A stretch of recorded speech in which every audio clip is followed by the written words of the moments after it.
వ్యాధులు, రోగములను కలిగజేసే దురాత్మలన్నీ వెళ్ళిపోతున్నాయంట యేసయ్యను చూసి.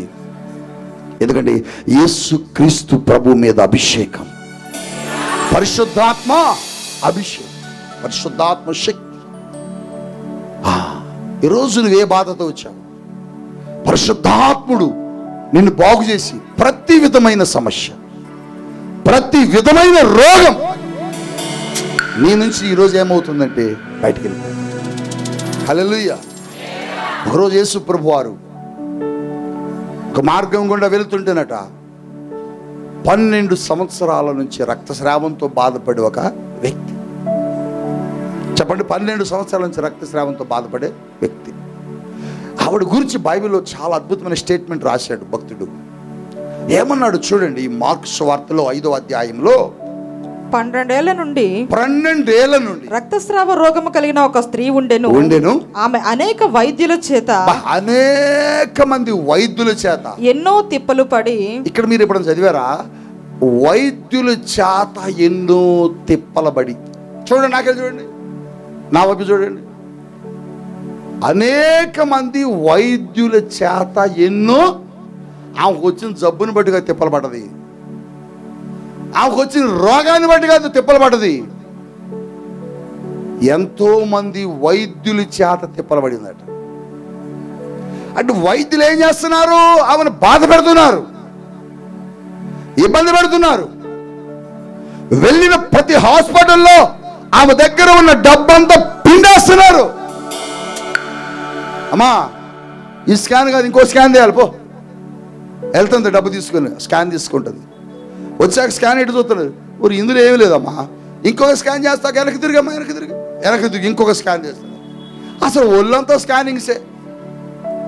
మనం అనుకుంటున్నాం ఇప్పుడే ఈ కొత్తగా చేస్తున్నారా ఈ డాక్టర్ గారులని, అప్పుడే ఉన్నారు ఏమీ రోగం లేకపోయినా డబ్బులు పిండి డాక్టర్లు. హల్లెలూయా. చెప్పండి, ఏమీ లేకపోయినా డబ్బులు పిండే డాక్టర్లు అప్పుడే ఉన్నారు. అందుకోసమే వాళ్ళని బట్టి అంత తిప్పలు పడింది ఆవిడ, వాళ్ళని బట్టి ఉన్న డబ్బంతా పాడు చేసుకున్నది. డాక్టర్లు తెలివి ఏంటంటే ఒక్కసారి నిన్ను ఎప్పుడు కూడా బాగు చేసి మెడిసిన్ ఇచ్చి పంపరు. నెలవాడు దీన్ని వచ్చే నెల చూద్దామంటారు. ఈ నెల రోజులు నువ్వు ఎంత క్రమంగా ట్యాబ్లెట్ వేస్తావంటే, ఉదయం లేవగానే వేస్తావు, మధ్యాహ్నం వేస్తావు, సాయంత్రం వేస్తావు. ఏం చేసినా చెప్పిన ట్యాబ్లెట్ మాత్రం ఖచ్చితంగా వేసుకుంటావు. కానీ ఈ ట్యాబ్లెట్ వేసుకుంటున్నట్లే మార్నింగ్ లేవగానే ప్రార్థన, మధ్యాహ్నం ప్రార్థన, సాయంత్రం ప్రార్థన కనుక ఈ ట్యాబ్లెట్ లాగా రోజు నువ్వు చేస్తే అసలు నీకు రోగమే రాదు. హల్లెలూయా అండి. ఎలా అంటే నువ్వు దేవుని సన్నిధిలో ఎప్పుడైతే ప్రార్థన చేస్తావో నీ రోగాలన్నీ పోతాయి. డాక్టర్లు ఏం చేస్తారంటేనట, ఆవిడికి ఎన్ని రకాలైన మందులు రాశారట. అన్ని సూపర్ స్పెషాలిటీ హాస్పిటల్స్ అప్పుడే ఉన్నాయి. డాక్టర్ దగ్గరట తన డబ్బంతా ఖర్చు పెట్టేసింది. నువ్వు కూడా చాలా డబ్బు ఖర్చు పెట్టావు, చాలా డబ్బు ఖర్చు పెట్టావు. 11 వీక్స్ వస్తున్న నువ్వు కూడా చాలా ధనాన్ని డాక్టర్ దగ్గర ఖర్చు పెట్టావు. అంత ఖర్చు చేసిందండి. తినేశారు, పిండేశారు ఆమె డాక్టర్లు. ఏ డాక్టర్ దగ్గరికి వెళ్తే ఆ డాక్టర్ పిండి పడేశారు. ఇక ఆ దగ్గర ఏమీ లేదు, ఉన్నాయి మొత్తం. వెళ్దామంటే ఏమీ లేదు, ఇంట్లో కూర్చుంది పాపం. డబ్బంతా వైద్యులు ఖర్చు పెట్టేసింది, ఏం తెలియక బాధతో కూర్చొంది, ఏడుస్తుంది కూర్చొని. ఎవరో చెప్పారు, ఏమ్మా డబ్బులన్నీ అయిపోయినాయా? అయిపోయినాయి అన్న. మొన్నే ఆయన ఎవరు, మోహన్ రావు హాస్పిటల్కి వెళ్ళాను. ఆయన అసలు ఏంటన్నా అన్నీ చాలా రాశాడు ట్యాబ్లెట్లు. తగ్గిందా? తగ్గలే. రవికుమార్ గారి దగ్గరికి వెళ్ళావా? వెళ్ళా, తగ్గలే. మరి ఇంకెవరి దగ్గరికి వెళ్ళా? ఓ చాంద్రి గారి దగ్గరికి. ఆయన పేరు ఏంటి, ఎలక్షన్లో నిలబడ్డాడు, ఆయన దగ్గర కూడా వెళ్ళా. ఎక్కడ ఆయన అసలు ఇంజెక్షన్స్ సరిగ్గా చేయలేదు ఆ ఓట్ల కోసం. ఏమి ట్రీట్మెంట్ చేస్తాడు ఆయనకే తెలియట్లేదు గెలిచిన ఆనందంలో. చూసావా, తిరిగి తిరిగి తిరిగి తిరిగి తిరిగింది. డబ్బులన్నీ ఏం చేసింది? అయిపోయింది. మీరు కూడా అలాగే వచ్చారు ఇక్కడికి, చాలా డబ్బులు హాస్పిటల్ ఖర్చు పెట్టావు. బిడ్డను తీసుకుని హాస్పిటల్కి వెళ్ళావు, నీ భార్యను తీసుకుని హాస్పిటల్కి వెళ్ళావు, నీ భర్తను తీసుకుని హాస్పిటల్కి వెళ్ళావు, నీ కుటుంబంలో ఉన్న అన్నిటిని నమ్ముకుని వెళ్ళావు. ఎక్కడికి వెళ్ళినా తగ్గలా. ఎంత మంది దగ్గరికి వెళ్ళినా అక్కడ ఒక మాట రాయబడ్డదండి. ఆ మాట అనేది చాలా, ఆ మాట చదివినప్పుడు ఏడ్చాను. ఏంటంటేనట, ఎక్కడికి వెళ్ళినా కూడా ఆమెకేమి కలగలేదంటే ప్రయోజనం కలగల. ప్రయోజనం లేదు. వైద్యుల దగ్గర, డాక్టర్ల దగ్గరికి వెళ్ళిన ప్రయోజనం లేదు. డాక్టర్ల దగ్గరికి వెళ్ళిన ప్రయోజనం కలగలేదు ఆమెకి. అనుకుంది జబ్బుకి ఎక్కడికి వెళ్ళి తగ్గలేదు. ఏం చేయాలా, ఏం చేయాలా? నువ్వు కూడా అలాగే అనుకున్నావా? ఎన్ని హాస్పిటల్కి పెట్టావు, దారపోసావు, డబ్బుని ఉన్నవన్నీ అమ్మేశావు. చాలామంది తైలాభిషేక ఆరాధనకు వస్తుంటారు, చూస్తున్నా నేను. గుండెలు పగిలేలా ఏడుస్తుంటారు పిల్లల్ని ఎత్తుకొని. ఎన్నో హాస్పిటల్ తిరిగామయ్యా, పొలం అమ్మేశాం, ఇల్లు అమ్మేశాం, ఎక్కడికి వెళ్ళినా తగ్గలేదయ్యా, తగ్గలేదయ్యా, తగ్గలేదయ్యా. ఏం చేయాలో అర్థం కావట్లేదయ్యా. నడవలేని భర్త, మాట్లాడలేని కొడుకు, జీవము లేని పిల్లలు, శరీరంలో అనారోగ్యాలతో బాధపడే వాళ్ళు చాలామంది ఉన్నారు. ఆ వ్యక్తి కూడా చాలా బాధ అనుభవించిందండి. ప్రయోజనం లేదండి. డాక్టర్ దగ్గరికి వెళ్తే ప్రయోజనం దొరకలే. డబ్బంతా ఖర్చు పెట్టింది, డబ్బంతా వ్యర్థమైపోయింది. తిరిగింది తిరిగింది తిరిగింది తిరిగింది. ఇక తన దగ్గర ఉన్నదంతా వదిలేసుకుంది. ఇక్కడ ఏం లేక ఇంట్లో కూర్చుంటే ఎవరో చెప్పారు, ఎందుకమ్మా డబ్బులన్నీ పాడు చేసుకున్నావు, యేసు ప్రభు దగ్గరికి వెళ్తే నువ్వు బాగుపడతావు కదా అని. అవునయ్యా, యేసు దగ్గరికి వెళ్తే నేను స్వస్థత పొందుతానా? యేసు దగ్గరికి వెళ్తే నేను బాగుపడతానా? బాగుపడతావా అమ్మ బాబు, ఆయన దగ్గరికి వెళ్ళి చాలు, ఆయన దగ్గరికి వెళ్ళి చాలు, నువ్వు స్వస్థత పొందుకుంటావు. ఆ మాట చెప్పారు ఎవరో.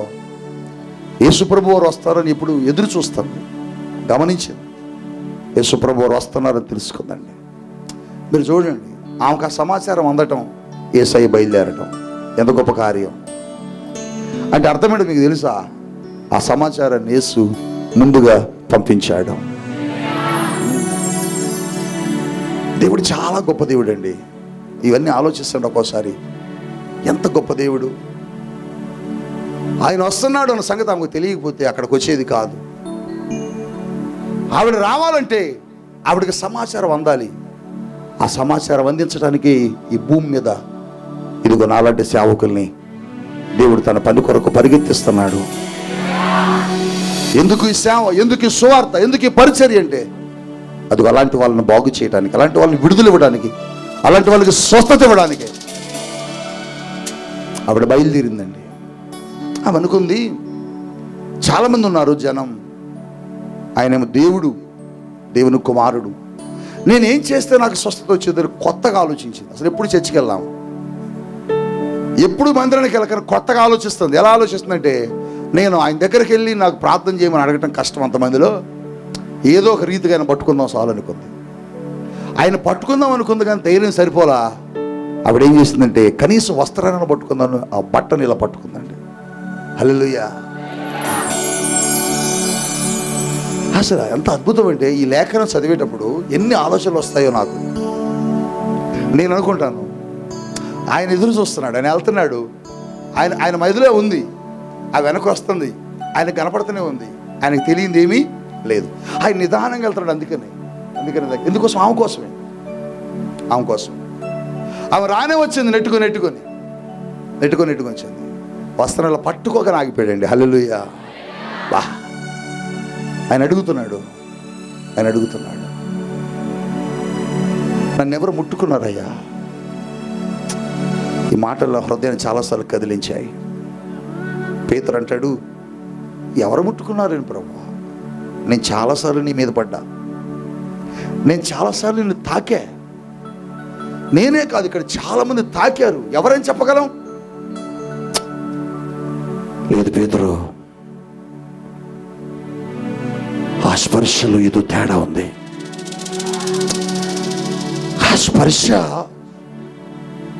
నన్ను ఏదో ప్రత్యేకంగా తాకింది.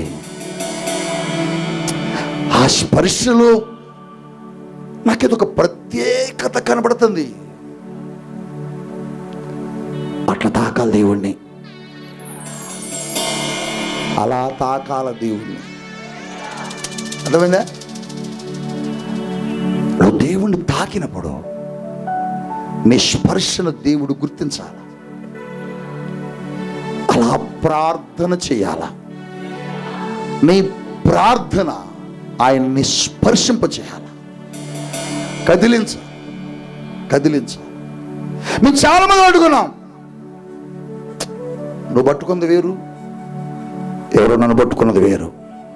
అంతమందిలో ఎలా గమనించాడంటే ఆమె స్పర్శకు ఒక ప్రత్యేకత ఉంది.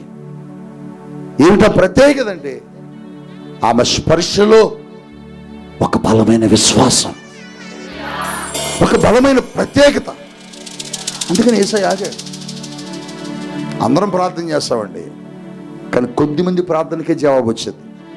ఎందుకంటే వాళ్ళ ప్రార్థన ప్రభువుని స్పర్శింపచేసింది, కదిలించింది.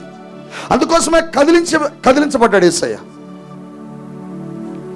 ఆగిపోతే ఆమెను తీసుకొస్తే చెబుతుంది, నా సమస్య ఇదయ్యా, నా బాధ ఇదయ్యా అని. నీ విశ్వాసం నేను స్వస్థపరిచేందుకు అన్నాడు. ఎప్పుడైతే ఆయన ముట్టుకున్నదో జరిగిన అద్భుతం ఏంటంటే, ఆయనలో ఉన్న పరిశుద్ధాత్ముడు ఏం చేశాడంటే ఆమె లోపలికి వెళ్ళిపోయాడట. అది జరిగిన అద్భుతం ఏంటంటే, ఆయన ఇట్లా తాకగానే ఆయనలో నుంచి ప్రభావం బయటికి అలా ఆమెలోకి వెళ్ళిపోయింది. అదే నేను మీకు ఎప్పుడు చెప్పేది, నేను వచ్చాను, నేను మీ దగ్గరకు వచ్చినప్పుడు నాలో నుంచి ప్రభావం మీ మీదకి వస్తుందని చెబుతుంటా. కొంతమంది అంటారు, ఇదేంటి ఎట్లా వస్తుందని. ఎట్లా వచ్చింది ఏంటి? నువ్వు విశ్వసించినప్పుడు నీ మీదకి వచ్చింది. ఇంకొక బాబు సాక్ష్యం చెప్పాడు, కెమెరా ఆపరేట్ చేస్తూ విజయవాడ మీటింగ్లో బలహీనంగా ఉన్నాడట, నీరసంగా ఉన్నాడట, కళ్ళు తిరుగుతున్నాయట. దైవజనుడు కిందకు వచ్చినప్పుడు ప్రభు నన్ను తాకు అనుకున్నాడట. నేను నడుచుకుంటే అట్లా పోతుంటే ఆ గాలి ఆ వ్యక్తిని తాకిందట. 2015-13 సరిగ్గా గుర్తులేదు, కొత్తగూడెంలో ఒక మీటింగ్ పెట్టాం మనం. 18-17 సంవత్సరాల నుంచి ఒక పెరాలసిస్ పేషెంట్, 18 సంవత్సరాలట ఆమెకి పెరాలసిస్ జబ్బుతో బాధపడుతుంది. రాత్రి హాస్పిటల్కి తీసుకెళ్తున్నాడు తన భర్త. ఎవరో చెప్పారట, ఏమంటే ఇక్కడ ప్రార్థన జరుగుతుంది తీసుకెళ్ళరాదా అని. వాళ్ళు ఎప్పుడు వెళ్ళలే. చూద్దాం ప్రభు ఏమన్నా అద్భుతం చేస్తాడేమని ఆటోని ప్రార్థన స్థలం వైపు తిప్పారు. మనం RCM చర్చ్ గ్రౌండ్లో పెట్టాము అప్పుడు మీటింగ్, లోపల హాల్లో. నాకు తెలియదు ఆమె అక్కడ కూర్చున్న సంగతి. మిడిల్లో చైర్ వేసారు ఆమెకి, జనం మధ్యలో కూర్చున్నది. పక్షవాతం వచ్చేది, 2 చేతులు 2 కాళ్ళు పడిపోయింది. ఇది జరిగిన అద్భుతం. నేను వాక్యం చెప్పకుండా దిగి నడుచుకుంటూ వెళ్తాను, ఆ హాల్లో మిడిల్లో నడుచుకుంటూ వెళ్తాను. ఈ స్వస్థతల గురించే మాట్లాడుతున్నా. ఆమె అనుకుంటుందట, ఆ దేవుడు నన్ను ముట్టుకుంటే బాగుండు అనుకుంటుందట.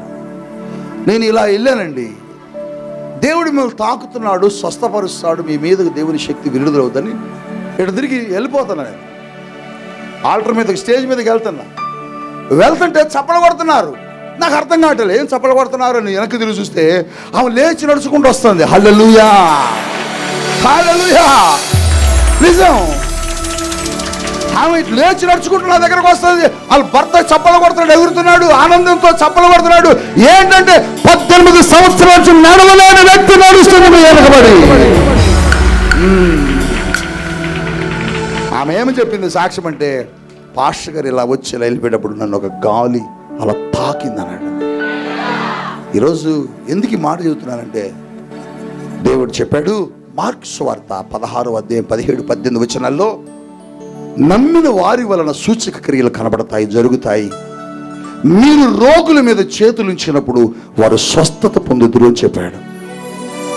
రోగుల మీద చేతులు ఇచ్చినప్పుడు, ఎవరు ఏ బలహీనతతో ఉన్నారో మీ మీద దైవజనుడు చేతులు ఇచ్చినప్పుడు ఈరోజు ఏం జరుగుతుందంటే స్వస్థత. చెప్పండి, ఏమవుతుంది? స్వస్థత. ఈరోజు అది జరగాల. పరిశుద్ధాత్మ దేవుడు అది చేయాలి ఈ స్థలంలో. అందుకని బలహీనంగా ఎవరుంటారో మీరు ప్రభువా దైవజనుడు ద్వారాలను తాకండి ఈ అద్భుతాల ఆరాధనలో అని అంటే, దేవుడు ఏం చేస్తాడు తెలుసా? మిమ్మల్ని తాకుతాడు, మిమ్మల్ని ముట్టుకుంటాడు, మిమ్మల్ని స్వస్థపరుస్తాడు. అది ఏ జబ్బైనా ఆయన అంటున్నాడు ప్రతి విధమైన రోగము నుంచి, చెప్పండి, ప్రతి విధమైన, ఏ రోగమైన.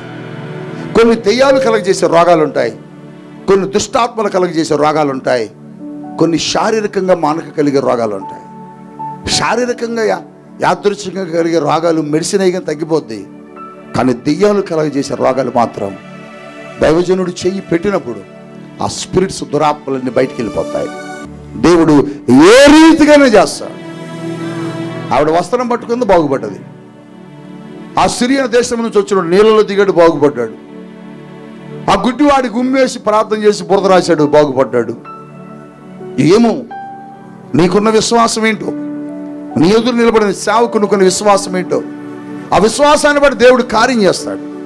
అందుకని వీళ్ళ మాటలు విని దేవుని వాక్యాన్ని, దేవుని యొక్క అద్భుతాన్ని మనం ఎప్పుడూ కూడా శంకించకూడదు, ఆలోచించకూడదు, అవిశ్వాసంగా వినకూడదు. నమ్మాల. నువ్వు నమ్మితే దేవుడు అంటున్నాడు, నమ్మిన వారి వలన ఈ సూచక క్రియలు కనబడతాయి. నువ్వు నమ్మితే కనబడతాయి.